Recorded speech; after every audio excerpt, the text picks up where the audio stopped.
task. And it gets quite difficult, so that's why we have to really encourage entrepreneurship. And I've been a big supporter of entrepreneurship here in Yaninen for a very long time. All right, let's get started.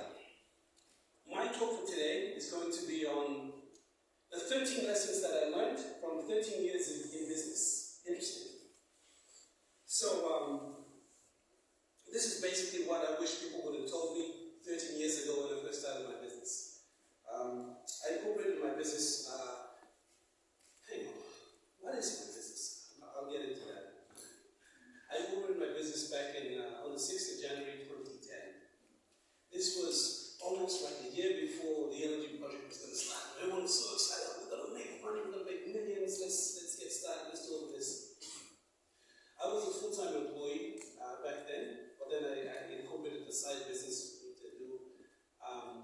And that side business actually enabled me to then, a few years later, resign from my full-time job and then do business. So, just professionally, I used to be with the National Development Bank. At one point, I was one of the CEOs within that organization. And I'm very passionate about funding SMEs. In fact, one of the things that I'm extremely proud of is in pushing for interest rates to be reduced. In the past, interest rates for a small business were around about 25% on average, which was the highest in the region. It was higher than Australia, Solomon Islands, Fiji. It was really, really high. So we had to really push for the interest rates to be reduced. Fortunately, in 2020, the rates were dropped from about an average of 25% down to now an average of 6%. So you've got Kina, BSP, and ADB offering those concessional interest rates, which is massive. You're now able to have more money to run your business, grow your business. Anyways, let me get straight into it. I've got 12 minutes and I have 13 lessons. How can I compress that into 12 minutes? Let's go. Number one, the first lesson is that you don't need permission from anyone to be successful. You have to create your own momentum. Really simple. You don't need permission from anyone to log onto Facebook. You don't need permission from anyone to create a page for your business. You don't need permission from anyone, just do it. And when I look at a lot of the successful people here in Papua New Guinea and throughout the world, they didn't ask anyone for permission. So that's the first thing. Don't wait around seeking validation from someone, seeking validation from maybe your parents or your relatives or your boyfriend or your girlfriend, husband, wife, whatever it is. Just go out and do it. Just start. That's the first one. The second thing is to start with what you have. All of us sitting here in this room, we're all blessed with something. God's given us something. And just start with that. I have this tagline that I use all the time on Facebook. Think big but start small. Some of you here in this room will be making presentations on the different businesses that you want to start, but then it will require X amount of starting capital, whether it's 50,000, 100,000, whatever it is. I want us to take a step backward and look at what we currently have right now and start with that. So, the business strategy you have today, reality is that you might not be able to get started tomorrow. You might not be able to implement tomorrow. Well, why don't you push that to a 12-month plan or a 24-month plan and say that maybe in 2 years' time or maybe in 6 months' time, I will have enough money for this plan. But for now, I'll park it and I will do something else. And so that's how you're able to start with whatever you have. I was working, I've done a number of things. One of the things that I did was Community's first youth and business program. We encouraged these young entrepreneurs to start off back in 2014. Start off with 50 kina. And over a course of 6 months, they were able to grow that 50 kina into thousands of kina. One of them in particular was able to turn that 50 kina business, basically went and bought sugar, salt, packaged them into little ice plastics, and sold that for $50. That person was able to turn a 50 kina initial investment into a business that was making over 100,000 kina a month. Think big but start small, just start with what you have. Third step, create your own wave and ride it. What does that mean? You need to be consistent in what you're doing. Whatever it is you're doing, just be consistent.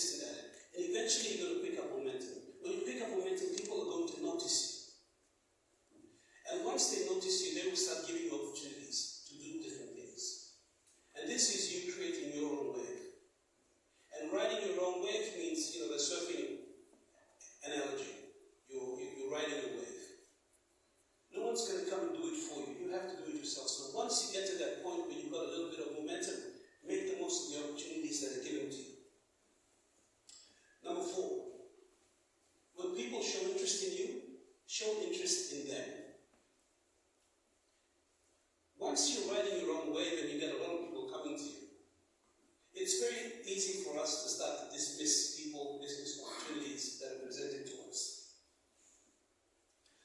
One of the mistakes that I made as, in hindsight, I was probably his youngest CEO at the time. And there was a first-year student from UPNG that approached me with an opportunity. And I get approaches like that all the time, and sometimes I've got time, sometimes I don't. But it turns out that because I didn't pay attention to this first-year student at UPNG and the opportunity that he was offering at the time, it ended up costing me between 10 and 15 million kina in the opportunities that would have come out of that. When people show interest in you, show interest in them. They send you an email, reply to the email. If they send you a text message, reply to the text message. Thank you.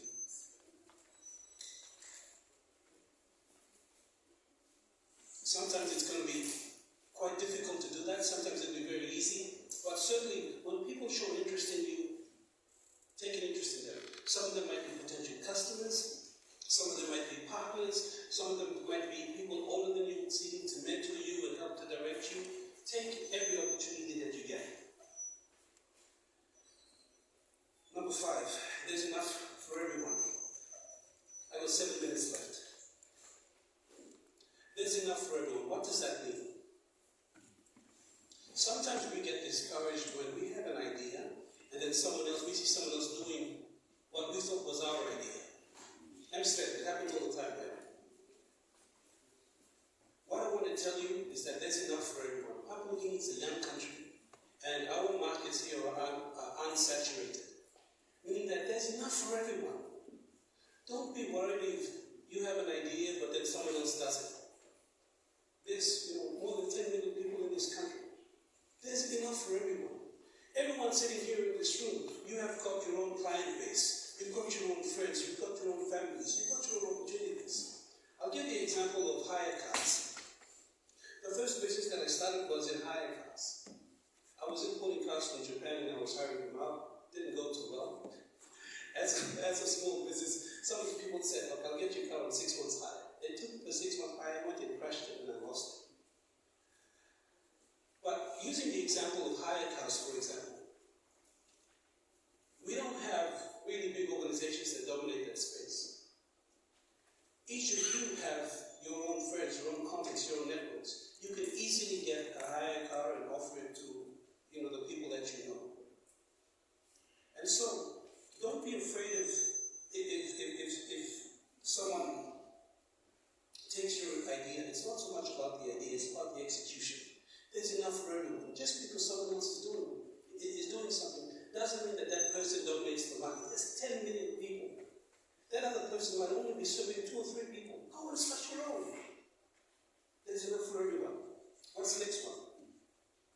Number 6, I call it the entrepreneur's curse. What is the entrepreneur's curse? Once you actually start developing yourself as an entrepreneur, you want to solve problems, because entrepreneurship is all about solving problems and creating value. The reason why I call it a curse is because all of a sudden you start seeing opportunities everywhere. Wow, we can do this, we can do that, we can do this, we can do that.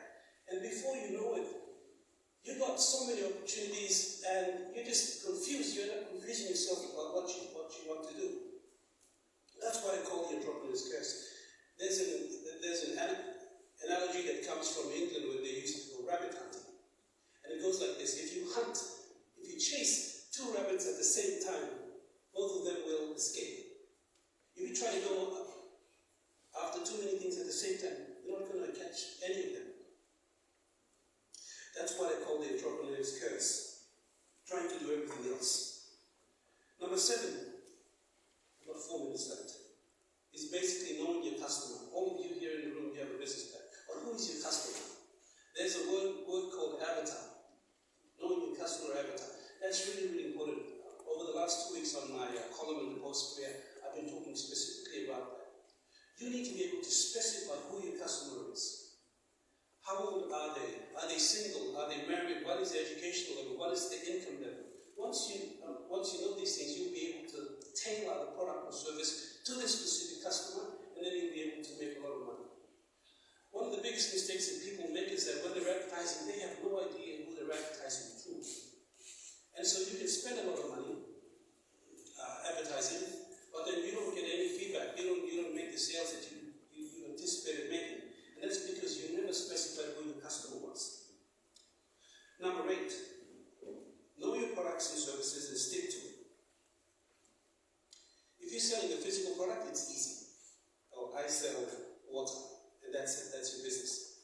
But it becomes a problem when you're selling services, if you're a consultant or a super consultant, whatever that is. If you don't know what your products and services are, if you do not know what your core offering is, the challenge is that you're offering one thing to your customer, and then the customer says, can you do this as well? And then you say, sure, even though that's not your speciality, you try to do that too. What's the problem there? The problem is that it'll take you more time to learn that skill and to offer it, and as a result of that, you're not going to be the best at it. It's better for you to specialize in one thing and become the best at it, become the subject matter expert, to become the leader in that particular thing, than trying to do everything, and you're not doing everything as well as you should. The other benefit of that is that if there's something that your client asks you, can you do this for me as well? You should say no, and then refer to someone that you know that does it really, really well.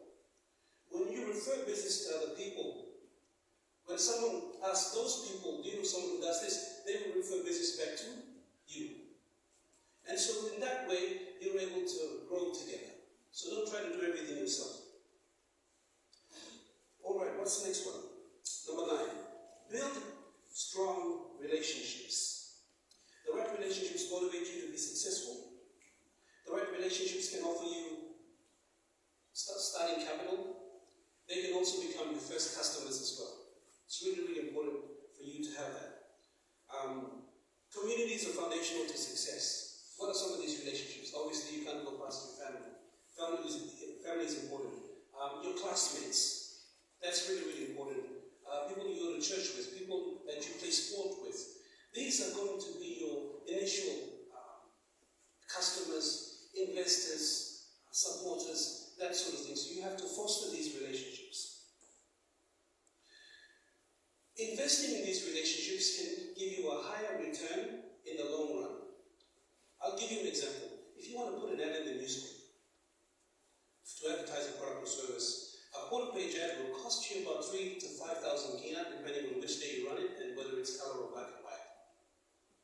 There is no guarantee that people will see your ad in the paper and they will come to you, because newspaper circulation only about 40,000 copies and not everyone buys the newspapers. So you just spent 5,000 kina on an ad in the newspaper. Now coming back to these communities, if instead of spending the 5,000 kina in the newspaper, you actually use that as your marketing budget to support different causes in your community, by doing that, people would know that there's a sense of belonging, they identify with you, and whenever they have a need, they're going to come to you. They're not going to go to other businesses, they will come straight to you because you support them. One of the cheapest ways of making lots of money that produces an outsized return, I'll give you now. Oh gosh, 1 second, time out. Who do you call the timekeeper? Can you give me 2 more minutes? Thank you. One of the ways that you as a business owner, as an entrepreneur, one of the ways that you can make outsized returns using your community is,